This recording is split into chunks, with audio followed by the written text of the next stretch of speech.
Hello, hello! Alors ça fait un petit moment que je vous ai pas fait de vidéo. Et oui, c'est l'été, il fait beau, c'est le calme, on se repose de toutes nos activités et on se concentre plus particulièrement sur notre famille. Et puis on réapprend à se détendre, à se reposer. On a passé une année où on a beaucoup donné, on a fait avancer le royaume de Dieu. Et c'est vrai que quand on donne énormément, le grand challenge, c'est de donner et de recevoir de Dieu. Tu reçois de Dieu et tu donnes. Tu reçois de Dieu et tu donnes. Mais quand on est dans un cercle de suractivité, on va dire, d'église, de ministère, d'école, de clubs sportifs, etc.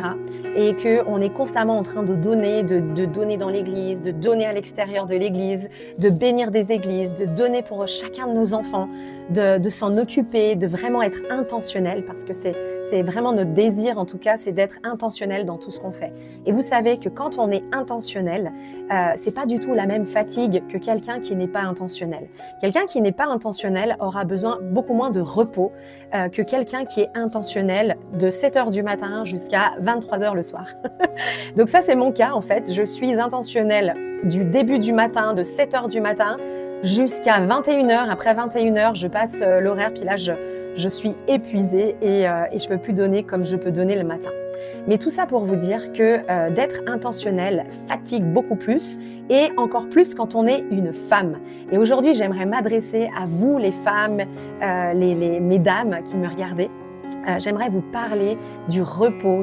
J'ai déjà fait une vidéo il y a quelques mois sur le repos, mais j'aimerais vous parler des émotions de la femme et combien on a besoin de repos, combien on a besoin de trouver ces temps de pause et de repos, parce que sinon, en fait, nous en tant que femmes, c'est écrit, hein, j'ai fait une petite très courte recherche, que le cerveau féminin et la gestion émotionnelle n'est pas du tout la même que les hommes. Certaines études suggèrent que le cerveau des femmes traite et exprime les émotions différemment, ce qui peut augmenter la sensibilité au stress. Est-ce que je te parle? Ce traitement émotionnel plus intense demande davantage de temps calme pour se régénérer. Et oui, on a besoin de plus de temps calme et de repos pour que notre cerveau se régénère, beaucoup plus que les hommes. On fonctionne différemment. Pourquoi? Parce qu'on a des cycles, parce qu'on n'a pas les mêmes hormones, parce qu'on n'a pas la même charge mentale, la même charge physique également. Et on n'a pas la même gestion, même des tâches que les hommes. C'est pas la même chose. Alors si tu es une femme qui est seule, qui est célibataire ou qui est une femme qui est seule avec ses enfants, j'ai compassion parce que j'imagine le niveau aussi d'intensité et combien tu as aussi besoin de sas, de repos et de détente. Et aujourd'hui, j'aimerais vous parler de l'histoire de Marthe et Marie, qu'on retrouve dans la parole de Dieu, dans Luc 10, au chapitre 38. Et en fait, c'était cette histoire de Marthe et de Marie. Alors, je vous lis, ok? Comme Jésus était en chemin avec ses disciples, il entra dans le village et une femme nommée Marthe le reçut dans sa maison. Elle avait une sœur nommée Marie qui s'était assise aux pieds du Seigneur. Écoutait sa parole. Marthe, occupée à divers soins domestiques, survint et dit « Seigneur, cela ne te fait-il rien que ma sœur me laisse seule pour servir? Dis-lui donc de m'aider. » Le Seigneur lui répondit « Marthe, Marthe, 2 fois, il lui dit « Marthe, Marthe, tu t'inquiètes et tu t'agites pour beaucoup de choses. Une seule chose est nécessaire. Écoute-moi, une seule chose est nécessaire. Marie choisit la bonne part qui ne lui sera point ôtée. » Il lui dit « Marthe, tu t'agites beaucoup trop, en fait. » Donc, en d'autres termes, il lui dit « Mais en fait, tout ce que tu fais, c'est génial, c'est très bien, mais c'est pas ça, en fait, qui est en train de se passer. Et je crois que tu es en train de passer à côté de ce temps et de ce moment qui est très important. Ce moment qui est important, c'est que, hé, j'ai frappé à ta porte, je suis venue te rendre visite jusqu'à chez toi, dans ta maison, pour te rencontrer. Est-ce que tu vas t'asseoir à mes pieds et écouter ce que je suis en train de te dire afin que je régénère tout ton être et que je renouvelle ton intelligence, que je te donne le vrai repos qui est en moi, que je puisse te donner cet apaisement dont tu as besoin, ou alors est-ce que tu vas continuer à t'agiter à différentes tâches et est-ce que tu continues à te comparer avec ta sœur qui, elle, a choisi la meilleure part? Donc la première chose que tu dois te poser comme question, c'est lorsque Jésus frappe à ta porte, lorsque Jésus vient chez toi, alors que toi, tu es en train de faire le ménage, tu es en train de t'agiter, tu es en train de ranger toute ta maison. ce qui est une bonne chose et ce qui est important de faire. Est-ce qu'à un moment donné, quand Jésus va se présenter, est-ce que tu vas t'arrêter et courir dans les bras de Jésus et entendre ce qu'il a à te dire, ou est-ce que tu vas continuer à t'agiter et essayer d'accomplir toutes sortes de choses pour le bien de ta famille et pour les autres? Là, ce que Jésus il est en train de dire, c'est « Hey, t'es pas en train de faire, je veux pas que tu fasses des choses pour les autres, mais là, je veux que tu m'écoutes. Je veux, moi, te donner quelque chose.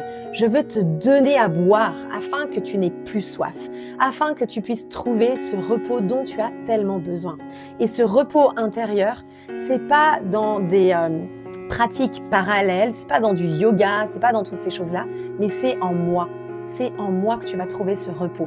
Et dans ce repos, si tu poses le regard sur moi, alors je vais t'enseigner, alors je vais te parler, alors je vais te calmer, alors je vais répondre à toutes tes angoisses, à tout ton stress. Parce que vous savez que Marthe, en fait, au final, ce qui l'agitait, ce qui se passait dans son agitation, c'était plutôt ses angoisses et son stress, en fait. Vous savez, une femme, quand elle est agitée, quand elle est stressée, quand elle est angoissée, qu'est-ce qui va se passer? Elle va faire toutes sortes de tâches. Je parle à beaucoup de femmes parce que je vous donne un exemple. Il y a 3 semaines de cela, il y avait une tension avec un de mes adolescents. Et dans cette tension, on n'arrivait plus à se comprendre. Avec mon mari, on n'arrivait pas à essayer de rejoindre notre fils. Et puis, on avait beaucoup de divergences, on va dire. On n'avait pas la même façon de vouloir régler le problème. Et puis, c'est venu comme me voler cette paix. Et j'ai commencé à m'agiter. Et en fait, ce qui s'est passé, c'est que moi, quand je m'agite et quand je commence à être stressée et que je trouve plus cette paix intérieure, ce qui va se passer, c'est que mon focus, il va plus du tout être sur Dieu, mais il va être sur la tâche, comme Marthe. Et ce qui va, entre guillemets, on va dire, pour un temps m'apaiser, ça va être de faire le ménage. Alors j'ai fait le ménage, j'ai nettoyé, j'ai jeté. Et en fait, sur le coup, ça m'a soulagée, c'était comme thérapeutique, ça m'a fait du bien. Mais au bout de quelques jours, j'ai réalisé en fait que ça n'avait pas apaisé mes émotions profondes et ce qui se passait vraiment à l'intérieur de moi dans ce conflit. Ce qui se passait à l'intérieur de moi dans ce conflit, c'est que je me sentais pas entendue, je me sentais pas écoutée et j'avais pas de solution et j'avais plus l'impression qu'il fallait que je convainc mon mari concernant cet adolescent que j'arrive à faire ce chemin inverse, c'est-à-dire à aller trouver ce calme et ce repos dans la prière, en priant, en parlant à Jésus, en remettant mon fils à Dieu, en remettant cette situation. Et ce qui s'est passé, c'est qu'à ce moment-là, je suis devenue la Marthe. Et la Marthe, elle s'est agitée. Sauf que l'agitation, le stress, l'angoisse, l'incompréhension, eh bien, le problème, c'est que si tu coupes pas ça, si tu ne l'arrêtes pas, eh bien, c'est comme si tu vas construire, je sais pas comment t'expliquer, tu vas construire je sais pas, quelque chose qui fait qu'à un moment donné, ça va être tellement haut ce que tu as construit que tu vas avoir du mal à revenir en arrière pour retrouver ce calme, retrouver la vraie communication, arriver à se mettre d'accord. Vous comprenez? J'espère que vous me suivez.